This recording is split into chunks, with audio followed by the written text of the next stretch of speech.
ready to dive in. Today, we're tackling Napoleon Hill's mastermind principle. Oh, this is a good one. It is. Yeah. This idea that two or more minds working together can achieve, like, almost anything. You know, it's like two heads are better than one. Right.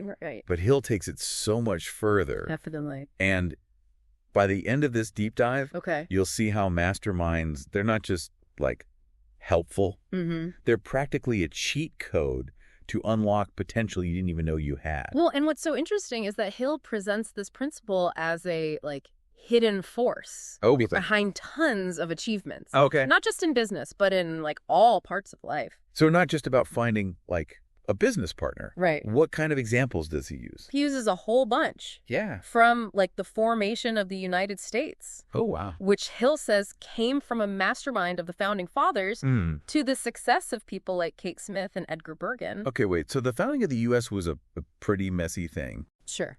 Were they really a mastermind, like in Hill's way of thinking? Yeah. Or is that kind of stretching it? That's a good point. Yeah.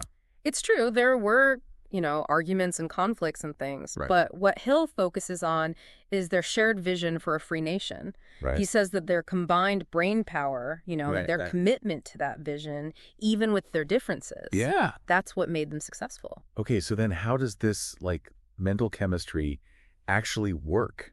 What's the secret formula here? Hill describes it as like a synergy. Okay. When minds connect in perfect harmony, they create something totally new and way more powerful. Like, individual elements coming together to make a new compound. Like hydrogen and oxygen making water. Exactly. Yeah.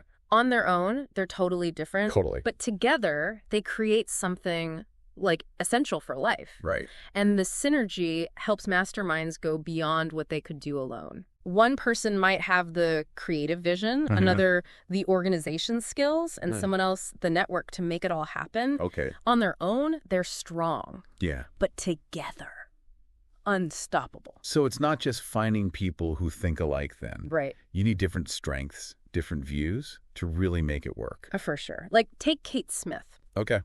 She was a talented singer, but she was struggling financially until she teamed up with Ted Collins. Okay. He brought business smarts and marketing know-how. Right. And with her talent, bam, multi-million-dollar career. Wow, that's interesting. Yeah. So each brought something different. Exactly. But is there a risk of ending up with a group of, like, yes men? Everyone just agreeing all the time. Right. How do you balance, like, healthy debate with that perfect harmony you mentioned? Hill really stresses a positive mental attitude in the mastermind, and that's key. It's not just being happy-go-lucky, It's about genuine trust and belief in the mission. Okay.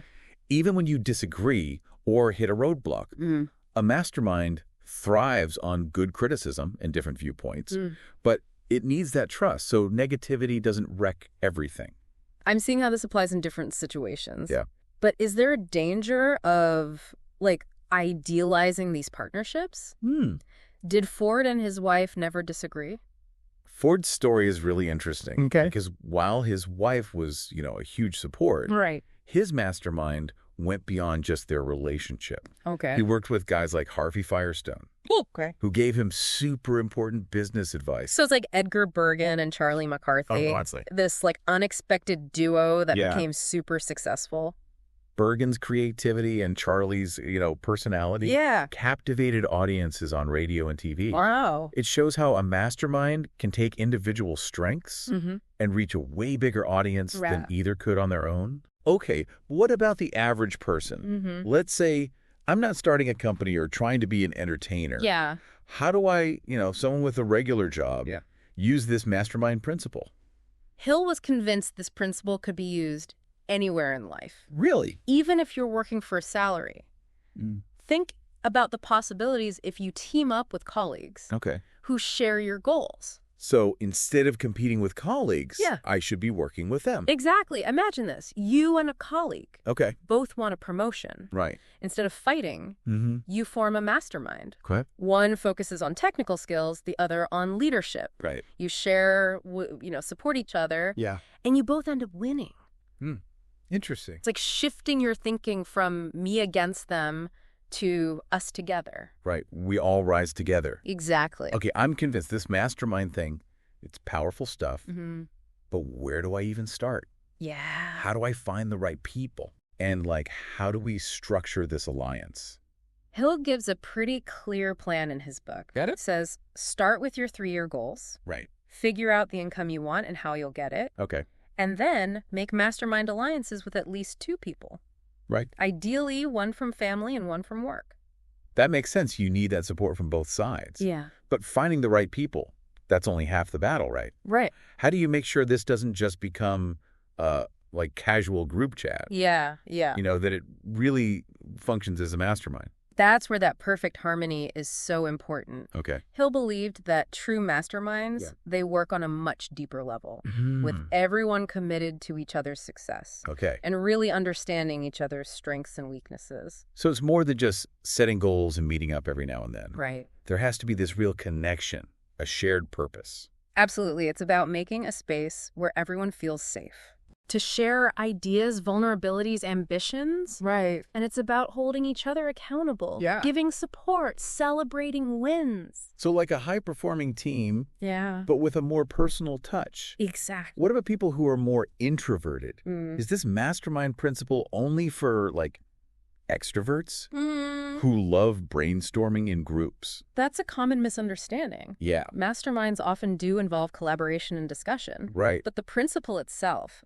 it's not about personality types. Okay. It's about shared vision, collective effort. Okay. No matter how that looks in practice. So even a quiet, thoughtful person can benefit. Definitely. In fact, introverts often bring unique strengths. Yeah. Like what? Deep thinking. Okay. Careful planning. A real ability to listen and observe. Right. It's about finding that balance, creating an environment where everyone feels comfortable contributing. This is making a lot of sense. Yeah. But Hill also talks about Henry Ford and his success. Right. What was it about Ford that allowed him to use this mastermind principle so well? Hill says that Ford had this simple but profound quality Okay. that helped him build powerful alliances and achieve incredible success. Okay. And it's not something you're born with necessarily. It's something you can develop. Oh, interesting. So what is this secret ingredient? Yeah. Give us a hint. Okay, think about the examples we've talked about. Right. The founding fathers, Kate Smith, Henry Ford himself. Mm-hmm. What connects their stories? Okay. What let them create these mastermind alliances that changed history? Well, they all seem to have, like, a clear vision Yes. and a deep belief that they could achieve it. Is that what you're getting at? You're on the right track. Okay. They all had this unwavering faith, not just in themselves, Nice. but in the power of working together. But there's one more piece that ties them all together. Oh, okay. A quality that we'll dig into more in future deep dives. Now you've got me really curious. But for now, let's bring it back to our listeners. Okay. What's the main thing they should take away from today? That the mastermind principle isn't just some theory. Yeah. It's a tool anyone can use to reach their goals. Okay. It's realizing we're not meant to do everything alone. Right. We all have blind spots, weaknesses, moments of doubt. So we need that outside perspective, that support system, Yes. to help us see our potential. Exactly. By making alliances with people who share our values and who complement our strengths. Okay. We can achieve so much more than we ever could by ourselves. It's like having your own, like, personal board of advisors. Yeah. People who are dedicated to helping you, reach your full potential. That's a great way to put it. And it's not just about, like, practical help. Right. It's a mindset thing. Okay. Surrounding yourself with people who believe in you and your vision. Yeah. It makes you believe in yourself even more. It's so easy to get discouraged, Oh, absolutely. when you're facing problems alone. Yeah. But having those people there to support you Yeah. can make all the difference. Exactly. That's the real power of this mastermind principle. The synergy of shared belief and, like, unwavering support.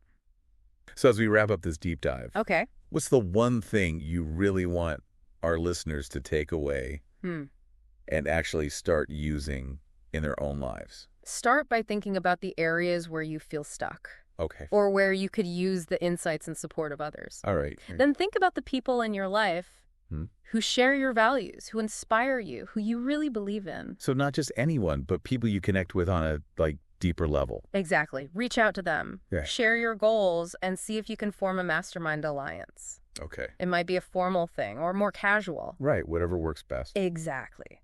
And don't be afraid to experiment a bit. Hmm. It's about finding the right mix of people and personalities to create that synergy, that energy that pushes you forward. So whether it's, starting a business, writing a book, or just getting through a tough time. Right. Remember the power of the mastermind. You don't have to do it all alone. Embrace the power of working together. Nurture that harmony. Okay. And watch as your potential unfolds in ways you never imagined. Thanks for joining us on this deep dive into the mastermind principle. My pleasure. We hope you've learned some valuable stuff. Yeah. And feel inspired to unlock your own potential through collaboration. Absolutely. Until next time, keep those minds aligned and those goals in sight.